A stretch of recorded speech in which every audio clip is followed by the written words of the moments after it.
Hey, what's up, everybody? Kim Klasick here. So when I first saw this story, I thought, here we go with another lie from AOC. When I say another, you have to recall she acted as if she was very hurt and upset and triggered by the events that took place on January 6th at the Capitol. Again, I don't condone any of that. If you know me, you know that I was not at the Capitol that day because I just had a feeling things were going to get out of control. Well, AOC said that she was basically traumatized by the events on those days, and on that day, I should say. And then we later find out that she wasn't even in the Capitol on January 6th. Now, she also went on her Instagram, her IG Live story, and said that basically she was threatened by Trump supporters outside of her car on January 5th, the day before, the riot took place at the Capitol. I don't know why they keep saying insurrection. Makes no sense. You can't have an insurrection without guns, but again, the left controls the narrative, right? So anyway, so AOC completely lied about the 5th. She then lied about the 6th.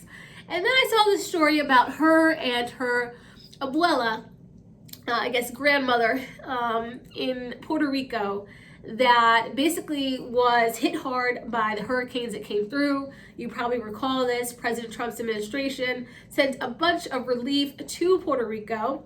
The unfortunate part is local officials in Puerto Rico decided not to help the residents on the ground that were truly affected. Now, this happens a lot. If you follow me and you understand what's going on in Baltimore City, you know that we have gotten millions upon millions of dollars from President Trump's administration and President Obama's administration, and a lot of that money has yet to hit the ground. They don't know where it is. It's called corruption, right? So in West Baltimore, we saw in 2015, we had the riots. President Obama and then Congressman Elijah Cummings did a great thing by securing millions of dollars to fix what happened because of those riots. The problem is they gave the money to the wrong people. And so it still looks like crap in West Baltimore. But that is besides the point here. I'm just pointing out the fact that it happens a lot. But AOC decided that she was going to blame President Trump for the disaster and the fact that her abuela's home still looks the way it does. The interesting part about this is AOC is not the brightest crayon in the box. We know this. But I do truly believe she doesn't get how this works. She doesn't get that local officials do not, really take the money that's given by the federal government and give it to those locals that are affected. She doesn't know that. She doesn't get it.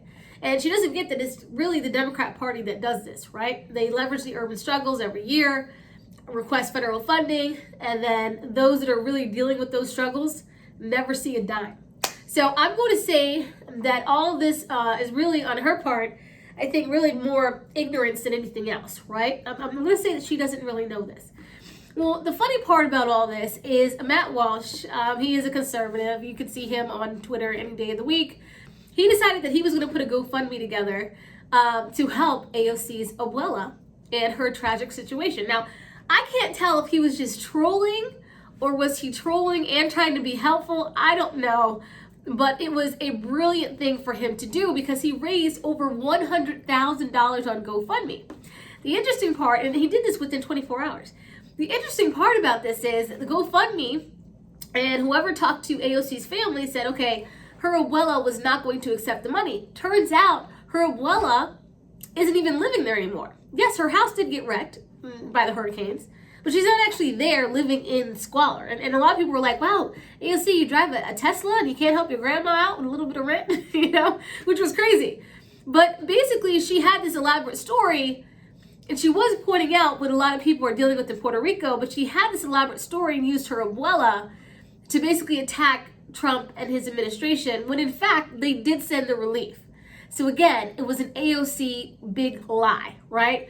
But it was interesting because the fact that they raised so much money to help AOC's abuela, like instantly, was crazy. It was crazy. But you know what? The story did happen a little bit ago. I had to talk about it because I did tweet about it. And I hope that AOC and many others like AOC learn the real lesson here. And that is when you have corrupt local officials like you do in Puerto Rico, like you do in Baltimore City, no matter how much federal funding you send, it's not going to help the residents living there. And I hope they take that away from this. And I hope they actually do something about it. You have to go around local officials in many of these areas And I hope we start doing that.